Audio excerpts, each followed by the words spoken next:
நானாக இருப்பதில் எனக்கு தனி சுகம் என இயக்குனர் இமயம் பாரதி ராஜா அடிக்கடி கூறுவதுண்டு. அவரது திரைப்படங்களை பார்க்கும் அனுபவங்கள் அப்படி ஒரு சுகத்தை தருபவைதான். பாரதி ராஜாவிற்கு எப்படி உணர்ச்சிகளை கட்டுப்படுத்த தெரியாதோ அதுபோலத்தான் அவரது படங்களும் உணர்வுகளை கொட்டி தீர்த்துவிடும். அந்த படங்கள் பலருக்கும் புரிந்த புது கவிதைகளாக இருந்தபோது வெற்றியும், சிலருக்கு மட்டுமே புரிந்த மரபு கவிதைகளாக இருந்தபோது தோல்வியும் பெற்றிருக்கின்றன. சினிமாவில் நிழலுக்கும் நிஜத்திற்கும் இடையிலான தூரத்தை நூலிலை அளவாக சுருக்கிய இயக்குனர் இமயத்தின் வருகைதான் நவீன தமிழ் சினிமா என்கிற சகாப்தத்தின் தொடக்கம். 16 வயது நிலைவிற்கு முன், 16 வயது நிலைவிற்கு பின் என பிரித்து பார்த்தால்தான் தமிழ் சினிமாவின் வளர்ச்சியை எளிதில் ஆய்வு செய்ய முடியும். அந்த அளவிற்கு தனது முதல் படத்திலேயே தாக்கத்தை ஏற்படுத்தியவர் பாரதி ராஜா. கால ஓட்டம் ஏற்படுத்திய வளர்ச்சியால் தொலைந்த கிராமத்து அழகையும் வாழ்வியலையும் எதிர்கால தலைமுறைக்கு எடுத்துக்காட்ட பதிவு செய்து வைத்துள்ள ஆவணங்களாக இயக்குனர் இமயத்தின் திரைக்காவியங்கள் விளங்குகின்றன. 16 வயது நிலை, கிழக்கே போகும் ரயில், சிகப்பு ரோஜாக்கள், புதிய வார்ப்புகள், நிறம் மாறாத பூக்கள் என பாரதி ராஜா படங்களின் பெயர் பட்டியலை வாசித்தாலே ஒரு கவிதை புத்தகம் வாசித்தது போன்ற உணர்வு வரும். மூக்கால் நுகரக்கூடிய கிராமத்து மண்வாசனையை மனதால் நுகர வைத்த அற்புதம் நிகழ்த்திய இந்த மாபெரும் படைப்பாளி பிறந்தது 1941ஆம் ஆண்டு தேனி அருகே உள்ள அள்ளி நகரத்தில். பெரிய மாயத்தேவர் கருத்தம்மாள் தம்பதியின் 5வது பிள்ளையான பாரதி ராஜாவின் இயற்பெயர் சின்னசாமி. பிற்காலத்தில் சினிமா உலகில் மிகப்பெரிய இன்டலெக்சுவலாக அறியப்பட்ட இந்த சின்னசாமிக்கு சிறு வயதில் பள்ளிக்கூடம் செல்வதென்றாலே பிடிக்காது. பள்ளிக்கூடம் நடக்கும் நேரத்தில் காட்டில் எங்கேயாவது ஒளிந்திருந்துவிட்டு மாலை வகுப்புகள் நிறைவடைந்ததற்கான மணி ஓசை கேட்டதும் வீட்டிற்கு சென்று விடுவது பாரதி ராஜாவின் வாடிக்கையாக இருந்திருக்கிறது. இளம் பிராயத்திலேயே பாடப்புத்தகத்தை தாண்டி அவருக்கு இருந்த தேடலால் வகுப்பறை கல்வியில் அதிக நாட்டம் ஏற்படவில்லை. தமிழ் சினிமாவில் பாக்கியராஜ், மணிவண்ணன், மனோபாலா என பல்வேறு விதைகளை தூவியவர் பாரதி ராஜா. ஆனால் அவர் மனதில் சினிமா என்கிற விதையை தூவியது அவரது தமிழாசிரியர் ராமலிங்கம். பாரதி ராஜா 9ஆம் வகுப்பு படித்துக் கொண்டிருந்த போது அவரை பள்ளிப்பாடங்களை வாசிக்க கேட்டுக்கொண்டார் ராமலிங்கம். அப்போது ஏற்ற இறக்கங்களுடன் பராசக்தி, மனோகரா வசனங்களை சிவாஜி பேசுவது போல் பாரதி ராஜா வாசித்தது தமிழாசிரியர் ராமலிங்கத்தை கவர்ந்தது. இதையடுத்து அவருக்கு நாடகம் ஒன்றை இயக்கும் வாய்ப்பை கொடுத்த ராமலிங்கம், நீ வருங்காலத்தில் மிகப்பெரிய சினிமா இயக்குநராக வருவாய் என ஊக்கப்படுத்தினார். அன்று அவர் கொடுத்த ஊக்கம்தான் பாரதி ராஜா என்கிற பல்கலைக்கழகம் தமிழ் சினிமாவில் உருவாக உரமாக அமைந்தது. நடைமுறை வாழ்க்கைக்காக சுகாதார ஆய்வாளர் என்கிற அரசு வேலையை தேடிக்கொண்ட பாரதி ராஜா தனது கனவு வாழ்க்கையான சினிமாவை நோக்கி தொடர்ந்து பயணித்துக் கொண்டிருந்தார். அந்த பயணம் பண்ணைபுரம் என்கிற மைல்கல்லை அடைந்தபோதுதான் அந்த திருப்பம் நிகழ்ந்தது. பூவும் வாசமும் போல, மழையும் மேகமும் போல பிற்காலத்தில் திரையுலகில் இணைந்து பயணிக்கவிருந்த இளையராஜாவும் பாரதி ராஜாவும் நண்பர்களானது அங்கேதான். சுகாதார ஆய்வாளராக அந்த ஊருக்கு டிப்டாப்பாக வந்திறங்கிய பாரதி ராஜாவுடன் வாங்க சார், போங்க சார் என்று கூறித்தான் முதலில் பழகினார்கள் இளையராஜா சகோதரர்கள். ஆனால் ஒரு சில நாட்களிலேயே வாடா போடா என்று கூறிக்கொள்ளும் நட்பாக மாறியது அவர்களது அறிமுகம். இளையராஜா, பாஸ்கர், கங்கையமரன் ஆகிய சகோதரர்கள் மூவருடன் பாரதி ராஜாவை இணைத்தது இசை. தொடர்ந்து நாடகங்களை அரங்கேற்றிக் கொண்டிருந்த இந்த நட்பு வட்டாரத்தில் முதலில் சென்னையை நோக்கி பயணித்தவர் பாரதி ராஜாதான். சினிமா மீது இருந்த மோகத்தால் தனது அரசு வேலையை உதறிய பாரதி ராஜா சென்னை வந்து சேர்ந்ததும் பிரபல கன்னட பட இயக்குனர் புட்டண்ணா கனகல், தெலுங்கு பட இயக்குனர் புள்ளையா, மலையாள மொழி படங்களில் புகழ்பெற்றிருந்த கிருஷ்ணன் நாயர், இதயக்கனி உள்ளிட்ட தமிழ் படங்களை இயக்கிய ஏ ஜெகநாதன் ஆகியோரிடம் உதவி இயக்குநராக பணியாற்றினார். 4 தென்னிந்திய மொழிகளில் பிரபலமாக இருந்த இயக்குநர்களிடம் பணியாற்றியதால் அவர் படைப்புத்திறன் ஒரு குறிப்பிட்ட வட்டத்திற்குள் சிக்காமல் மெருகேறியது. பாரதி ராஜா சென்னையில் இருக்கும் நம்பிக்கையில் இளையராஜா சகோதரர்கள் பின்னர் தலைநகரத்திற்கு வந்து சேர்ந்தனர். புட்டண்ணா கனகரிடம் பணியாற்றிக் கொண்டிருந்த போது அவர் இயக்கிய இருளும் ஒளியும் படத்தின் பாடல்கள் பாடிய எஸ்பி பாலசுப்ரமணியத்தின் நட்பு கிடைத்தது பாரதி ராஜாவிற்கு. பின்னர் இளையராஜாவை எஸ்பிபியிடம் அறிமுகப்படுத்தியிருக்கிறார் பாரதி ராஜா. நாடகம், மெல்லிசை கச்சேரி என இவர்களது நட்பு சுற்றி சுழன்றது. தனது மேடை நாடகங்களான ஊர் சிரிக்கிறது, சும்மா ஒரு கதை ஆகிய நாடகங்களை நண்பர்கள் உதவியுடன் அரங்கேற்றிய பாரதி ராஜா வானொலி நாடகங்களிலும் பங்கேற்றார். சினிமாவில் நடிக்க வேண்டும் என்கிற ஆசையுடன் தான் முதலில் சென்னை நோக்கி வந்தார் பாரதி ராஜா. ஆனால் ஒரு சினிமாவை உருவாக்குவதில் இயக்குனருக்கு உள்ள முக்கியத்துவம் அவருக்குள் இயக்குனராகும் ஆசையை தூண்டிவிட்டது. பின்னர் ஒருமுறை சிவாஜியிடம் நான் நடிக்க வேண்டும் என்கிற ஆசையில்தான் சினிமாவிற்கு வந்தேன் என பாரதி ராஜா தெரிவித்த போது, ஏன் உங்கள் ஊரில் கண்ணாடியே இல்லையா என நடிகர் திலகம் கிண்டலடித்தது தனிக்கதை. இயக்குனர் இமயத்தின் அடிவாரமாக அமைந்த 16 வயதினிலே முதலில் மயில் என்கிற பெயரில் கருப்பு வெள்ளையில் ஒரு கலைப்படமாகத்தான் உருவாக இருந்தது. பிலிம் டிவிஷனுக்காக தயாரிக்கப்படவிருந்த அந்த முயற்சி கைவிடப்பட்ட பின்னர் அதே கதை 16 வயதினிலேவாக மாறியது. அம்மன் கிரியேஷன்ஸ் சார்பில் எஸ்.ஏ. ராஜ்கண்ணு தயாரித்த அந்த படம் பல்வேறு பொருளாதார நெருக்கடிகளில் உருவானது. படத்தின் மொத்த பட்ஜெட்டே 5 லட்சம் ரூபாய் தான். தற்போது 100 கோடி ரூபாய் ஊதியம் பெறுபவராக கருதப்படும் ரஜினி 16 வயதினிலேவிற்காக வாங்கிய சம்பளம் 3000 ரூபாய் தான். அதிலும் 500 ரூபாய் பாக்கி. பொருளாதார சிக்கனத்திற்காக 2ஆம் தர கலரான ஆர்ஓவில் தான் படம் எடுக்கப்பட்டது. ஒரு சமயம் பிலிம் வாங்க கூட பணம் இல்லாத சூழ்நிலை வந்தபோது ஹீரோ கமலுக்கு இது தெரிந்துவிடக் கூடாது என்பதற்காக பிலிமே இல்லாமல் ஷூட்டிங் நடத்தியிருக்கிறார் பாரதி ராஜா. ஆனால் கேமரா இயங்கும் சத்தத்தை வைத்தே இதனை கண்டுபிடித்து விட்டார் கமல். பிற்காலத்தில் இருவருமே இந்த நிகழ்வை சுவாரஸ்யமாக நினைவு கூர்ந்துள்ளனர். 16 வயதினிலே படம் முடிந்த பிறகு படத்தை வாங்குவதற்கு எந்த விநியோகஸ்தரும் முன்வரவில்லை. இறுதியில் தானே சொந்தமாக படத்தை வெளியிட்டார் எஸ்.ஏ. ராஜ்கண்ணு. இவ்வாறு பல்வேறு பொருளாதார தடைகளை கடந்து வெளிவந்த 16 வயதினிலே படம் வசூலை வாரி குவித்தது. மக்களின் ரசனையை பின்தொடர்ந்து எடுக்கப்பட்ட ஒரு மசாலா படத்திற்கு இந்த வரவேற்பு கிடைத்திருந்தால் அது ஆச்சரியமில்லை. ஆனால் மக்களின் ரசனையை தன்னை நோக்கி பின்தொடர வைத்த ஒரு யதார்த்த சினிமா அடைந்த அந்த வெற்றிதான் 16 வயதினிலே திரைப்படத்தை தமிழ் திரையுலக வரலாற்றின் மைல்கல்லாக நிலைநிறுத்தியது. செட்டுகளுக்குள் முடங்கி கிடந்த தமிழ் சினிமாவை கிராமத்து வயல்வெளிகளில் காலார நடக்க வைத்து இயற்கை காற்றை சுவாசிக்க வைத்தது 16 வயதினிலே. கமல், ரஜினி, ஸ்ரீதேவி என்கிற பிம்பங்களுக்கு சப்பானி, பரட்டை, மயில் என்று பெயர் வைப்பதில் தொடங்கி கமலை கோவணத்தில் உலாவ விட்டது வரை தனது முதல் படத்திலேயே பாரதி ராஜா காட்டிய துணிச்சல் தமிழ் சினிமாவை அவரை நோக்கி வியந்து பார்க்க வைத்தது. இழப்பதற்கு எதுவும் இல்லை என்கிற துணிச்சலோடு தனது முதல் படத்தை அணுகிய பாரதி ராஜா அந்த படத்தின் மூலம் தமிழ் சினிமாவின் ட்ரெண்ட் செட்டராக மாறினார். ஒரு பக்கம் வசூலை அள்ளிய 16 வயதினிலே, மறுபக்கம் விமர்சகர்களின் பாராட்டுக்களையும் வாரி குவித்தது. ஆனந்த விகடன் அந்த படத்திற்கு அளித்த மதிப்பெண் 62.5. சினிமா ஒன்றுக்கு ஆனந்த விகடன் அளித்த உச்சபட்ச மதிப்பெண் அதுதான்.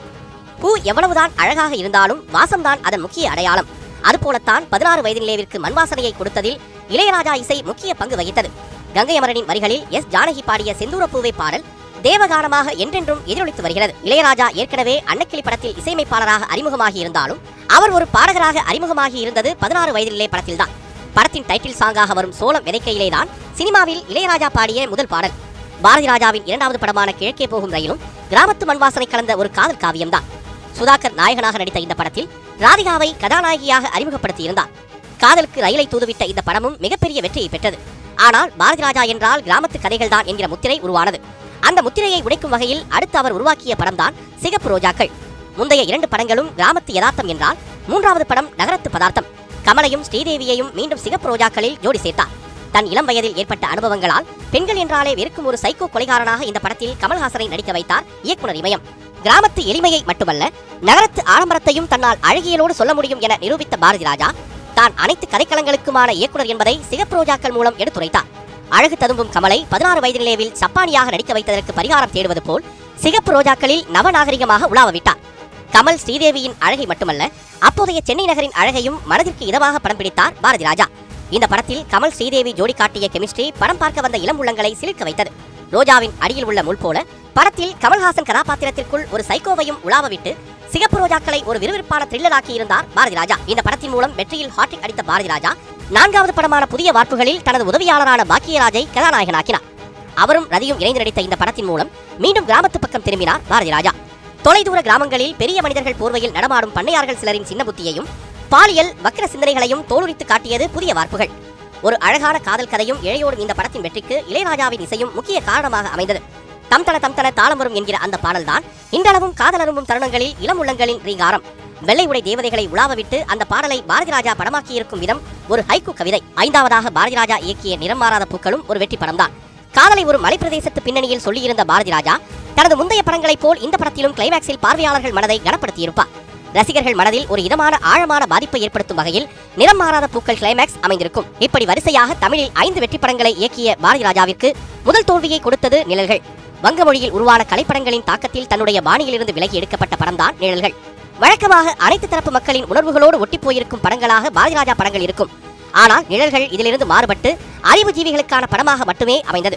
ரவியை நிழல்கள் ரவியாக அடையாளம் காட்டிய இந்த படம் வணிக ரீதியில் பெரும் தோல்வி படமாக பாரதி ராஜாவிற்கு அமைந்தது. இந்த படம் மட்டும் வெற்றி பெற்றிருந்தால் என் பாதை வேறு மாதிரியாக இருந்திருக்கும். சாமானிய மக்களுக்குமான இயக்குனராக இல்லாமல் அறிவு ஜீவிகளுக்கான இயக்குனராக மட்டுமே இருந்திருப்பேன் என தனது நிழல்கள் படத்தின் தோல்வி குறித்து நினைவு கூறுகிறார் பாரதி ராஜா. ஆனால் இந்த படம் கவிஞர் வைரமுத்துவிற்கு ஒரு பொன்மாலை பொழுதுதான். அந்த வரிகளை கொண்ட தனது முதல் திரைப்பாடலை நிழல்களில் தான் எழுதினார் வைரமுத்து. நிழல்கள் படத்தை தொடர்ந்து அலைகள் ஓய்வதில்லை படத்தில் கார்த்திக்கையும் ராதாவையும் அறிமுகப்படுத்திய பாரதி ராஜா அவர்களை வைத்து படத்தில் ஒரு காதல் புரட்சியையே நடத்தினார்.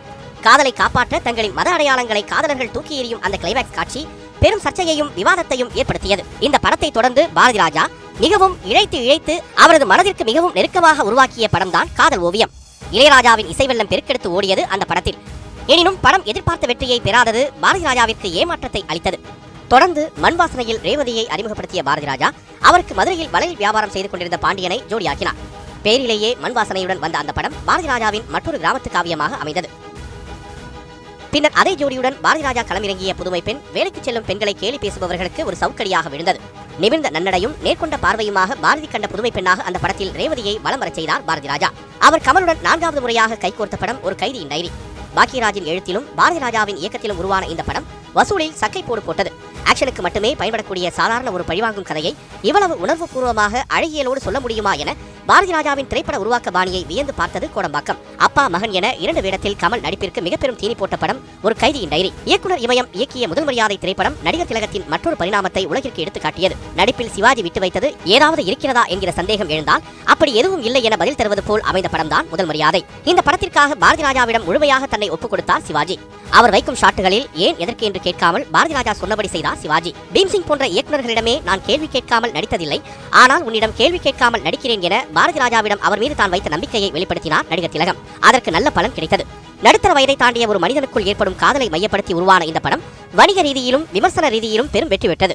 சிவாஜி நடிப்பு அதுவரை பார்த்திராத கோணமாக முதல் மரியாதை அமைந்தது. படத்தை இயக்கியதோடு மட்டுமல்லாமல் தயாரிக்கவும் செய்த பாரதி ராஜா தமிழில் சிறந்த படத்திற்கான தேசிய விருதை இந்த படத்தின் மூலம் பெற்றார். சிவாஜிக்கு முதல் மரியாதை செய்த இயக்குனர் இமயம் சத்யராஜிற்கு திருப்பு முனையை ஏற்படுத்தி கொடுத்த படம்தான் கடலோர கவிதைகள். இந்த படத்தில் அவர் எழுதிய கவிதைகளை கடல் அலைகள் வாசித்தன. ராதா ரேவதி என்கிற தனது 6 வரிசை ராசிப்படி ரேகாவை இந்த படத்தில் கதாநாயகியாக அறிமுகப்படுத்தினார் பாரதி ராஜா. முட்டம் என்கிற கடலோர கிராமத்தையே முழு படமும் சுற்றி வந்தாலும் பார்வையாளனின் மனதை உருவி எடுத்தன இயக்குனர் இமயம் வைத்த கேமரா கோணங்கள். தன் முந்தைய படங்களில் வயலோர கிராமங்களின் மண் வாசனையை பதிவு செய்த பாரதி ராஜா இந்த படத்தில் கடலோர கிராமங்களின் மீன் வாசனையை பதிவு செய்தார். கடலோர கவிதைகளுக்கு பிறகு சத்யராஜை வைத்து பாரதி ராஜா இயக்கிய வேதம் புதிது சாதிய பாகுபாடுகளை சாடியது. முன்பு காதலை வைத்து அலைகள் ஓய்வதில்லை படத்தில் மத வேறுபாடுகளை களைய முற்பட்ட இயக்குனர் இமயம் வேதம் புதிது படத்தில் சாதிய பாகுபாடுகளை களைய முற்பட்டார். 70களில் தொடங்கிய பாரதி ராஜாவின் கலைப்பயணம் 90களிலும் வேகம் குறையாமல் நீடித்தது. புதுநெல்லு புதுநாத்து, கிழக்கு சீமையிலே, கருத்தம்மா, பசும்பொன், தாஜ்மஹால் என கிராமத்து கதைக்களங்களை வெவ்வேறு கோணங்களில் பதிவு செய்தார். 90களில் AR ரஹ்மானுடன் கைகோர்த்த பாரதி ராஜா அவரது துள்ளல் இசையில் கிழக்கு சீமையிலே, கருத்தம்மா உள்ளிட்ட படங்களில் கரிசக்காட்டு பாசத்தையும் காதலையும் பதிவு செய்தார். 1977ஆம் ஆண்டு தனது முதல் படத்தை இயக்கிய பாரதி ராஜா தலைமுறைகள் கடந்த 2000 ஆண்டுகளில் உருவாக்கிய படங்களும் காலத்தோடு பொருந்தி ரசிகர்களை கவர்ந்தன. அவற்றில் குறிப்பிடத்தக்கது நானா பட்டேக்கரை கதையின் நாயகனாக்கி இயக்குனர் இமயம் உருவாக்கிய பொம்மலாட்டம். ஸ்டைலிஷாக கதை சொல்லும் விதத்தில் நான் என்றும் சளைத்தவன் அல்ல, எந்த தலைமுறையுடனும் என்னால் போட்டி போட முடியும் என பாரதி ராஜா எடுத்துரைக்கும் வகையில் பொம்மலாட்டம் அமைந்தது. CBI ஆபீசராக வரும் அர்ஜுன் நானா பட்டேக்கரை விசாரிக்கும் காட்சி ஒன்றே போதும் பாரதி ராஜா காலத்திற்கு ஏற்ப தன்னை அப்டேட் செய்பவர் என்பதை நிரூபிக்க. தமிழில் தான் இயக்கி வெற்றி பெற்ற பல்வேறு படங்களை ஹிந்தி, தெலுங்கு என பிற மொழிகளில் ரீமேக் செய்தும் பெரும் வெற்றி பெற்றுள்ளார் பாரதி ராஜா. அன்னக்கிளி செல்வராஜ், கலைமணி, பாக்கியராஜ், வைரமுத்து என பாரதி ராஜாவின் படைப்புகளுக்கு தோள் கொடுத்தவர்களில் முக்கியமானவர் இளையராஜா. பாரதி ராஜாவின் படங்கள் உடல் என்றால் அந்த உடலுக்கு உயிரூட்டுவது இளையராஜாவின் பின்னணி இசையும் பாடல்களும். தனது படைப்பில் பாரதி ராஜா சொல்ல வருவதை அதிகம் புரிந்து கொண்டது இளையராஜாவின் இசையாகத்தான் இருக்கும். பாலுடன் கலந்த சர்க்கரையைப் போல பாரதி ராஜாவின் இயக்கத்தையும் இளையராஜாவின் இசையையும் பிரித்து பார்க்க முடியாது. ஆனால் காலம் ஒரு கட்டத்தில் அவர்களையும் பிரித்து வேடிக்கை பார்த்தது. 1992ஆம் ஆண்டு வெளிவந்த நாடோடி தென்றல் படத்திற்கு பிறகு பாரதி ராஜா இயக்கிய எந்த படத்திற்கும் இளையராஜா இசையமைக்கவில்லை. இருவருக்கும் இடையே ஏற்பட்ட மனக்கசப்பால் அதிகம் பாதிக்கப்பட்டவர்கள் தமிழ் சினிமா ரசிகர்கள்தான். இளையராஜாவுடனான தனது நட்பு துண்டிக்கப்பட்டதற்கு தான் காரணம் என கூறுகிறார் பாரதி ராஜா. எதையும் மனதில் மறைத்து வைத்து பேச முடியாத நான் இளையராஜாவிடம் 4 சுவற்றுக்குள் தெரிவிக்க வேண்டியதை பொது மேடையில் தெரிவித்து விட்டேன் என வருந்துகிறார் இயக்குனர் இமயம். நடிப்பு ஆர்வத்தோடு அள்ளி நகரத்திலிருந்து கோடம்பாக்கத்திற்கு கிளம்பிய பாரதி ராஜா இயக்குனராகி இமயம் தொட்ட போதிலும் நடிகனாகவில்லையே என்கிற ஏக்கம் அவருக்குள் இருக்கத்தான் செய்திருக்கும். அந்த ஏக்கத்தை போக்கியதில் முக்கிய பங்கு வகித்தது கல்லுக்குள் ஈரம். பாரதி ராஜாவின் திரைக்கதை மற்றும் இயக்க மேற்பார்வையில் அவரது ஆஸ்தான ஒளிப்பதிவாளர் BS நிவாஸ் இயக்கிய இந்த படத்தில் கதாநாயகனே பாரதி ராஜாதான். தொடர்ந்து தாவணி கனவுகள், ஆயுத எழுத்து, ரெட்டச்சுளி, பாண்டிய நாடு என அவ்வப்போது திரைப்படங்களில் தலை காண்பித்து திருப்திப்பட்டுக் கொண்டார் பாரதி ராஜா. பாரதி ராஜா நேரடி அரசியலுக்கு இதுவரை வரவில்லை என்றாலும் அவ்வப்போது நிகழும் அரசியல் நிகழ்வுகள் உணர்ச்சி குவியலான இந்த மனிதனை அமைதியான ஓடையில் எரியப்படும் கல் போல் சலனப்படுத்தி இருக்கின்றன. 1967ஆம் ஆண்டு தமிழகத்தில் சட்டப்பேரவை தேர்தல் நடைபெற்றுக் கொண்டிருந்த நேரம் அது. காங்கிரஸ்காரரான பெரியமாயத்தேவர் தனது மகன் பாரதி ராஜாவை காங்கிரசுக்காக மேடைகளில் பேசுவதற்காக அழைக்கிறார். சென்னையில் சினிமா வாய்ப்பு தேடல், நாடக அரங்கேற்றம் என அழைத்துக் கொண்டிருந்த பாரதி ராஜா காங்கிரஸ் கூட்டங்களில் பேசினால் காசு கிடைக்கும், அதை வைத்து சென்னையில் வயிற்று பிழைப்பை சமாளித்து சினிமா வாய்ப்பு தேடலை தொடரலாம் என்று எண்ணி ஊருக்கு வந்து கூட்டங்களில் பேசுகிறார். இப்படித்தான் பாரதி ராஜாவிற்கும் அரசியலுக்கும் இடையிலான தொடர்பு தாமரை இலை தண்ணீர் போல ஒட்டியும் ஒட்டாமலும் தொடங்குகிறது. பெருந்தலைவர் காமராஜர் 1967ஆம் ஆண்டு சட்டப்பேரவை தேர்தலில் தனது சொந்த ஊரான விருதுநகர் தொகுதியிலேயே தோல்வி அடைந்தது அவரை மிகவும் நேசித்த பாரதி ராஜாவிற்கு பெரும் அதிர்ச்சியை கொடுத்தது. இனி அரசியல் பக்கமே திரும்பக்கூடாது என்கிற சலிப்பை அவருக்குள் ஏற்படுத்தியது காமராஜரின் தோல்வி. ஆனால் அந்த மன உறுதியை அவ்வப்போது ஏற்பட்ட அரசியல் சூழல்கள் உலுக்கி பார்த்தன. 1987ஆம் ஆண்டு MGR இறந்தபோது தமிழக அரசியலில் ஏற்பட்ட வெற்றிடம் அரசியலில் களமிறங்கும் எண்ணத்தை பாரதி ராஜாவிடம் ஏற்படுத்தியது. ரஜினி, கமல், வைரமுத்து ஆகிய ஆளுமைகளை தன்னுடன் இணைத்துக் கொண்டு அரசியலில் பயணிக்க நினைத்தார் பாரதி ராஜா. அரசியலில் இறங்க ரஜினிக்கு அழைப்பு விடுத்தார். ஆனால் அப்போது அதனை நிராகரித்தார் ரஜினி. சுமார் 30 ஆண்டுகள் கழித்து 2017ஆம் ஆண்டு ரஜினி தனது அரசியல் பயணம் குறித்த அறிவிப்பை வெளியிட்ட போது அதற்கு கடும் எதிர்ப்பு தெரிவித்தவரும் அதே பாரதி ராஜாதான். ஏன் இந்த முரண்பாடு? அன்று ரஜினியின் அரசியலை விரும்பிய நீங்கள் தற்போது அவர் அரசியலுக்கு வருவதை அடியோடு வெறுப்பது ஏன் என பாரதி ராஜாவை நோக்கி கேள்விகள் பாய்ந்தன. அதற்கு அவர், என் நிலைப்பாட்டில் எப்போதும் நான் முரண்படவில்லை, அன்று நான் ரஜினியை அழைத்தது தலைமை ஏற்க அல்ல, இணைந்து செயல்படத்தான் என்று பதிலளித்தார். தற்போது முதலமைச்சர் பதவியை எதிர்பார்த்து வருவதால் தான் ரஜினியின் அரசியல் பயணத்தை எதிர்க்கிறேன் என விளக்கமளிக்கிறார் பாரதி ராஜா. தமிழகத்தின் முதல்வராக தமிழர் ஒருவரே பதவி வகிக்க வேண்டும் என்பதில் எப்போதும் தான் உறுதியாக இருப்பதாக கூறுகிறார் பாரதி ராஜா. ரஜினிக்கும் பாரதி ராஜாவிற்கும் இடையிலான மனக்கசப்பிற்கு வித்திட்டது 2002ஆம் ஆண்டு அக்டோபர் மாதம் நெய்வேலியில் காவிரி பிரச்சினைக்காக தமிழ் திரையுலகினர் நடத்திய பேரணிதான். தமிழகத்திற்கு தண்ணீர் தராத கர்நாடகத்திற்கு மின்சாரம் தரக்கூடாது என நெய்வேலி நிர்வாகத்தை வலியுறுத்துவதற்காக பேரணி நடைபெற்றது. ஆனால் இதற்கு எதிர்ப்பு தெரிவித்த ரஜினிகாந்த், கர்நாடகத்திலிருந்து தண்ணீர் வரவைக்கும் போராட்டத்தில் தான் நான் பங்கேற்பேன், ரத்தம் வரவழைக்கும் போராட்டத்தில் பங்கேற்க மாட்டேன் என தெரிவித்தார். கர்நாடகத்தில் உள்ள தமிழர்களுக்கு அங்குள்ள கன்னடர்களால் பாதிப்பு வரக்கூடாது என்று ரஜினி கூறினார். நெய்வேலி பேரணியில் பங்கேற்காத ரஜினி காவிரி விவகாரத்திற்காக சென்னையில் தனி ஆளாக உண்ணாவிரதம் இருந்தார். அவரது உண்ணாவிரதத்திற்கும் திரையுலகினர் திரண்டு வந்து ஆதரவு தெரிவித்தனர். ரஜினிக்கும் பாரதி ராஜாவிற்கும் இடையிலான மோதலின் பின்னணி என்ன என ஆராய்பவர்கள் இந்த சம்பவத்தை தான் முக்கியமான காரணமாக முன்வைக்கிறார்கள். ஆனால் அரசியல் ரீதியிலான சர்ச்சைகளை தவிர்த்து பார்த்தால் சினிமாவில் பாரதி ராஜா ரஜினியை மிகவும் நேசித்தே வந்திருக்கிறார். ரஜினியை வைத்து பாரதி ராஜா இயக்கிய கொடி பறக்குது படத்தின் டைட்டில் அறிமுகத்தில் என் காதலுக்குரிய கருப்பு ராஜகுமாரன் என்றுதான் ரஜினியை வர்ணித்திருப்பார் பாரதி ராஜா. சர்ச்சைகளை கடந்த இருவருக்கும் இருந்த நட்பை கொடி பறக்குது படம் உணர்த்தியது. கருணாநிதி, எம்ஜிஆர், ஜெயலலிதா ஆகிய 3 முதல்வர்களால் அரசியலுக்கு அழைக்கப்பட்டவன் நான் என்று கூறும் பாரதி ராஜா, எம்ஜிஆருக்கும் தனக்கும் இடையே இருந்த நெருக்கத்தை பல்வேறு சந்தர்ப்பங்களில் நினைவு கூர்ந்துள்ளார். எம்ஜிஆரின் நிறைவேறாத கனவுகளில் ஒன்று பொன்னியின் செல்வன் நாவலை படமாக்குவது. பொன்னியின் செல்வன் நாவலை கமலையும் ஸ்ரீதேவியையும் வைத்து திரைப்படமாக எடு, எம்ஜிஆர் பிக்சர்ஸ் சார்பில் அதனை நான் தயாரிக்கிறேன் என பாரதி ராஜாவிடம் கேட்டுக்கொண்டிருக்கிறார் எம்ஜிஆர். ஆனால் அந்த கனவு சில சூழ்நிலைகளால் கலைந்து போயிருக்கிறது. தனது கலைதாகத்தை தீர்க்க மட்டுமல்ல, அரசியல் தேவையை சமாளிக்கவும் இயக்குனர் இமயத்தை அழைத்திருக்கிறார் மக்கள் திலகம். அதுவும் கைகூடாமலேயே போனது. எம்ஜிஆர் முதலமைச்சராக இருந்தபோது சென்னை மயிலை மாங்கொல்லையில் உள்ள கட்சி கூட்டத்திற்கு பாரதி ராஜாவை அழைத்துள்ளார். எதற்காக நம்மை கட்சி கூட்டத்திற்கு அழைக்கிறார் என்று குழம்பியபடியே சென்றிருக்கிறார் பாரதி ராஜா. அந்த கூட்டம் முடிந்த பின்னர் பாரதி ராஜாவை தனது காரிலேயே அழைத்துச் சென்ற எம்ஜிஆர் காரில் செல்லும் வழியில் கிராம வளர்ச்சி திட்டங்கள் பற்றி விவரித்துள்ளார். களை எடுக்க செல்பவர்களுக்காக இலவச பேருந்து வசதி, கால்நடைகளுக்காக இலவச கொட்டகைகள் என கூறி தனது திட்டங்களை பாரதி ராஜாவிடம் விவரித்த எம்ஜிஆர் இறுதியில் தனக்கு துணையாக அரசியலுக்கு வருமாறு பாரதி ராஜாவிற்கு அழைப்பு விடுத்தார். ஆனால் அதனை ஏற்க மறுத்து பாரதி ராஜா எம்ஜிஆரிடம் கூறிய அந்த வார்த்தை, நீ அரசியலுக்கே வராதே என எம்ஜிஆரையே பாரதி ராஜாவை நோக்கி கூற வைத்தது. எனக்கு உங்களை பிடிக்கும், ஆனால் உங்கள் கட்சியை பிடிக்காது என எம்ஜிஆரிடமே துணிச்சலாக கூறியுள்ளார் பாரதி ராஜா. அரசியலில் எம்ஜிஆருடன் இணைந்து பாரதி ராஜா பயணிக்காவிட்டாலும் அவரின் நட்பு வட்டத்தில் பாரதி ராஜா தொடர்ந்து கொண்டிருந்தார். என் இனிய தமிழ் மக்களே என கூப்பிய கரங்களுடன் திரையரங்கில் தமிழர்களை அன்போடு வரவேற்கும் பாரதி ராஜா சினிமாவில் மட்டுமல்ல, நிஜத்திலும் அந்த பாசத்தை வெளிப்படுத்தியே வருகிறார். குறிப்பாக ஈழத்தமிழர்கள் மீது அவர் கொண்டுள்ள பாசமும் தனித்தமிழ் ஈழம் அமைய வேண்டும் என்பதில் பாரதி ராஜா கொண்டிருந்த வேட்கையும் ஈழ உணர்வாளர்களை நெகிழ வைத்திருக்கின்றன. மனதில் எதையும் மறைத்து வைத்து பேசத் தெரியாத இந்த மாபெரும் படைப்பாளி ஒரு திரையுலக போராளி. சினிமாவில் நடிக்க ஆசைப்பட்டவருக்கு நிஜத்தில் நடிக்க தெரியாது.